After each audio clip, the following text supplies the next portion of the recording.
Before evil existed, and long before the first human walked the earth, the heavens were ruled by infinite goodness. Everything was perfect. Every angel radiated pure light and held deep respect for their Father, the creator of all that exists. But among all the angels, one stood above the rest. His name was Lucifer. He was the seal of perfection, full of wisdom and incomparable beauty. Lucifer was God's greatest creation, his masterpiece. He was molded with utmost care, the very first of all creations, crafted by the powerful hands of the Creator. Gifted with unparalleled intelligence and power, Lucifer was admired by all. His light shone brighter than any other celestial being. But perfection would not last forever. Something dark began to grow within him. Perfect in his ways at the beginning, Lucifer soon became the source of all evil. Transformed into the Prince of Darkness, the corrupter of souls, the Lord of destruction. He became Satan. His fall left a scar in the heavens. Though the light returned, paradise was never the same. Like a shattered mirror, the memory of his betrayal would remain forever. This is the story of Lucifer before his fall.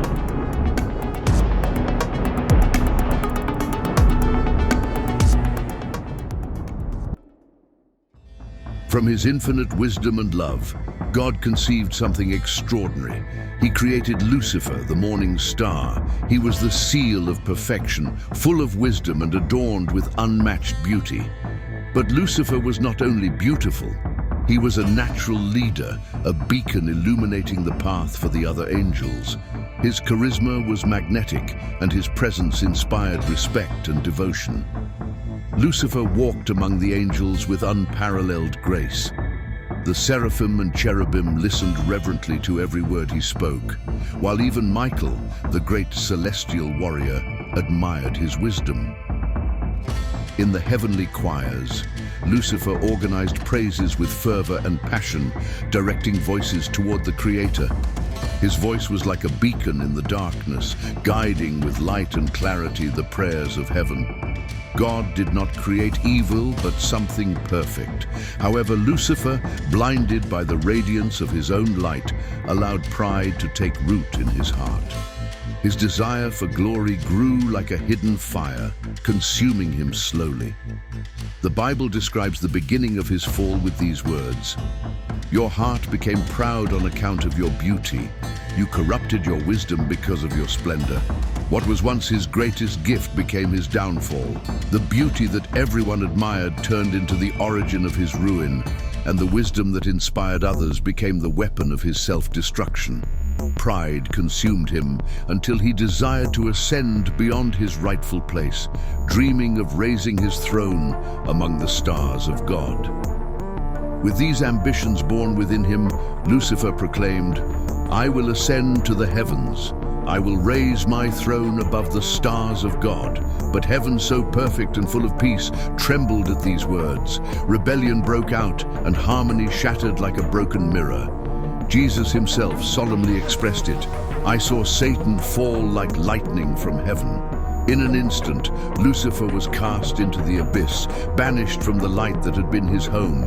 His glory was extinguished, and his splendor was buried in darkness. The morning star, the son of the dawn, was cut down. The shining star ceased to shine.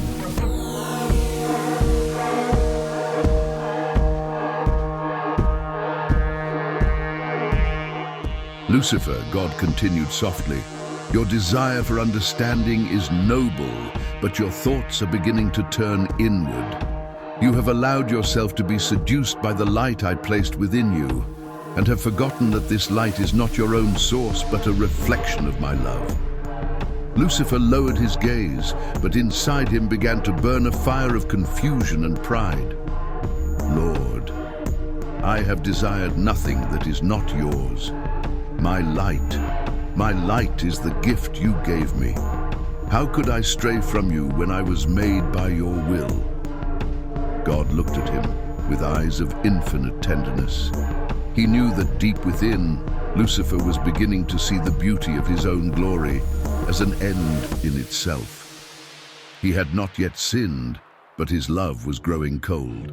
Filled with mercy, God extended his hand toward him. Son, remember where all light comes from. Do not let your heart be cloaked in shadows. If you turn to me, your brilliance will grow in truth, and together we will be even greater than any solitary thought. But instead of finding peace, Lucifer felt a prickling in his pride.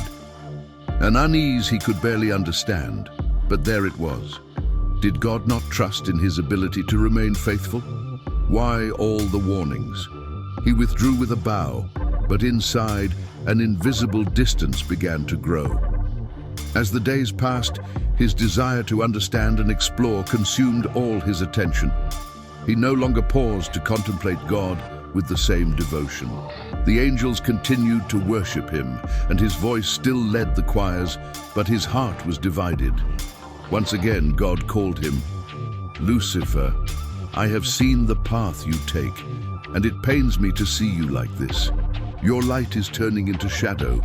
You still have time, my son. If you return, the love within you will bloom again." But this time, Lucifer did not want to listen. His hardened heart sought its own satisfaction, its own greatness. In his mind, he began justifying his thoughts. Do I not deserve more? And God, with infinite patience, let him go. He knew he had given all the possible love, all the possible mercy. I will not depart from you, God said in his final warning, but you are free to choose. God gave him a second chance. God's sorrow was immense, an ancient and painful sorrow. He knew he would lose his most beautiful creation, but his mercy was infinite, and Lucifer's choice had to be respected. Even in his fall, I will love him, thought the Creator. And as Lucifer walked away, the whole heaven seemed to hold its breath. Soon there would be a great revelation in the heavens, something that would test every celestial being, especially Lucifer. And God, in his infinite wisdom, delayed that moment. He wanted to give Lucifer time to prepare, to grow in humility, to strengthen the faithfulness in his heart. He spoke to him with a voice full of love and concern. "My son," he said tenderly, "a great revelation is coming, and when it arrives, the wind will be strong. The tensions in your heart will be intense, like a storm that will tear apart the sky. You must prepare yourself. You must root yourself in obedience, for the trial will be great." Lucifer listened with sincerity. He kneeled before God, looking at him with devotion, and his voice, soft yet firm, arose from deep within him. "Father, no matter the trial, I wish to be obedient to your commands. I cannot promise to be perfectly faithful, but I swear my desire is to be faithful. My heart still burns with your love." Those words were not lies. Lucifer spoke from the deepest part of his being, and in his soul burned a genuine desire to remain loyal. But at the same time, in a dark corner of his mind, the seed of pride continued to grow. He felt that he, above all the angels, was special, unique. "Am I not the one who shines brightest?" he thought in silence. God, with patience, gave him another chance. Once again, he postponed the revelation, allowing Lucifer more time, more space to draw closer and seek humility in his heart. "Lucifer, this trial will not be easy. Even when it seems the wind is sweeping you away, you must remember your origin, your essence. You must remember that all light comes from me." Lucifer's temptation was like the story of Adam and Eve in the Garden of Eden, an earthly paradise that reflected the harmony of heaven. God had given them everything, a life of peace and love, but in the midst of the garden, the tree of the knowledge of good and evil was a reminder of their freedom, of their capacity to choose. The serpent whispered to Eve, "You will be like God, knowing good and evil," and this was the same mistake made by Lucifer. In that whisper was born the desire to be something more, to not depend entirely on God. The morning star, the son of the dawn, had turned away from the light that gave him life, choosing instead to walk toward the shadows. Free will, God's most precious gift, turned out to be the most vulnerable point as well. Both in Eden and in heaven, pride opened the door to the fall, and perfect peace was broken. The virtues that had been the strength of the angels became fragile, and for the first time, heaven knew shadow. The angels watched in awe as the Creator's plans unfolded, filled with wonder and joy at hearing that God would create the universe and, in His image, human beings. The revelation that He Himself would take human form in Jesus Christ left the angels in deep silence. The Creator asked that they worship Him not only as God, but also as a human being, and many shouted with joy at this sublime mystery. However, Lucifer, the brightest angel, remained still, unable to comprehend why God, being perfect, would lower himself to human flesh.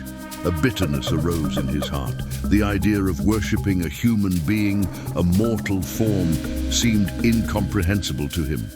The vision of the crucifixion horrified him, for he could not accept that finite and ungrateful beings like humans would rebel against God and cause such suffering. His pride and envy transformed into an inner rebellion. Why had he, the closest to God, not been chosen for the hypostatic union? This bitterness wound itself around his heart, undermining any love and respect he once had for the Creator. Finally, Lucifer, defiant and cold, refused to kneel. Firmly, he exclaimed, "No!" His attitude bewildered the angels, who could not understand how the purest of angels could reject God's will. With seductive words, Lucifer sought to sow doubt among the other angels, questioning God's plan and appealing to their pride and logic. "Why should we worship an inferior form?" he said, planting the seed of rebellion.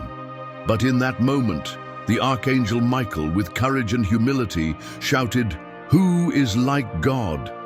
This simple declaration made it clear that no one could compare to the Creator. Michael's response was decisive, pointing out the flaw in Lucifer's logic and challenging his pride. Lucifer, furious, tried to defend his cause, but Michael showed him that it was not about humiliation, but love. The battle between pride and humility had begun.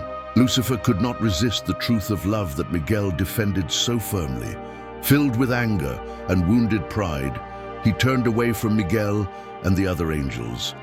Inside him, doubt grew, and though a small voice told him Miguel was right, his rage blinded him. Lucifer began to question God, whom he saw as a figure who asked the impossible, for angels made of light to kneel before a crucified, destroyed, and suffering being.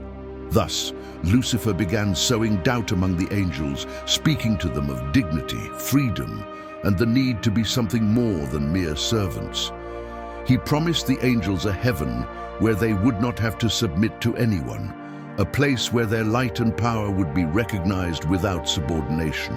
More and more angels, the most beautiful and wise, joined his cause. Lucifer did not incite violence, but independence and the search for a place in the universe worthy of their greatness. His army grew, and with it his message of rebellion and pride. Miguel, the smallest archangel, rose up against Lucifer without fear, guided by his faith and love for God. Though Lucifer's forces were numerous, Miguel did not doubt. With his faith as a shield, he prepared to face Lucifer in a battle that would change the course of the universe. The rebel hosts clashed with the loyal angels in a fierce struggle, while Miguel's words, "Who is like God?" echoed through every confrontation. Finally, Miguel's faith and humility prevailed. With his sword raised high, Miguel proclaimed, "By the power of God, fall Lucifer." At that moment, Lucifer's rebellion was defeated. The fallen angels were cast out of heaven, and Lucifer became Satan. Though the victory of the faithful angels brought peace to the heavens, the damage left by the rebellion was deep. a wound that only love and time could heal. The final lesson was clear. God's light always triumphs over darkness, not through force or violence, but with the eternal power of faith, truth, and love. The fall of Lucifer marked the beginning of an eternal conflict, a reminder that ultimately good, light, and divine love are invincible, and that just as in heaven, Michael's question will always resonate on earth. Who is like God? Lucifer's influence on the world, since his expulsion, has had a singular purpose: to corrupt the creation he once inhabited. The Bible recounts various episodes where Satan appears as the tempter, challenging not only mere mortals, but also key figures in the history of faith. One of the most symbolic moments occurs in the New Testament, when Satan attempts to tempt Jesus in the desert. After 40 days and nights of fasting, Jesus is confronted by Satan, who offers him temptations of power, food, and glory. Satan says, "If you are the Son of God, tell these stones to become bread." He then takes him to the pinnacle of the temple and suggests that he jump so the angels will protect him, thereby demonstrating his power. Finally, he offers him all the kingdoms of the world in exchange for worship, revealing his ultimate intention: to usurp the worship that belongs only to God. Jesus' response to each temptation is a demonstration of his spiritual strength and complete trust in the Father. Jesus firmly rejects each offer, quoting the scriptures and reminding that power and glory belong only to God. This episode, more than just a confrontation, is a testimony of how faith and humility can resist even the most seductive temptations. Jesus shows that true power lies not in miracles or wealth, but in obedience and love for God. After his expulsion, Satan also acted in the Garden of Eden, the place where God, with his infinite love, began human history. In that perfect garden, Lucifer saw an opportunity to strip away the innocence of the first humans, Adam and Eve, and make them the first victims of his rebellion against the Creator. He approached Eve in the form of a serpent, a symbol of cunning and betrayal, with words of seduction and doubt. Did God really say, "You shall not eat of every tree of the garden"? He began with a question, planting the seed of suspicion. His technique was not overwhelming force, but a whisper that, like poison, invaded Eve's heart. Lucifer knew how to turn a simple desire into an irresistible need, just as he turned doubt into an action. You will be like God, knowing good and evil. It was this promise that sealed the fate of humanity. Adam and Eve, tempted by the possibility of being something more, of achieving divinity without obeying their Creator, fell, and with them, the world fell into the shadow of sin. Lucifer, with a single temptation, achieved what he had planned from the abyss: to separate creation from its Creator and bring the heavenly conflict to the human heart. Lucifer's influence has not disappeared. His presence remains a constant conflict in human life. Every temptation, every moment of doubt is a reflection of that first choice in Eden and the challenges faced by Job and Jesus. Evil acts as an echo of that primordial rebellion, a voice that tries to separate us from the source of goodness. However, in every biblical episode, in every story of resistance, we are reminded that good has the final word, that faith and love are the answers to hatred and despair. In the Apocalypse, the final book of the Bible, the ultimate fate of Satan and his role in the end times are revealed. In this narrative, filled with striking imagery and prophecies, the figure of Satan, the great dragon, appears as the ultimate enemy of humanity and God, bent on corrupting creation until the last moment.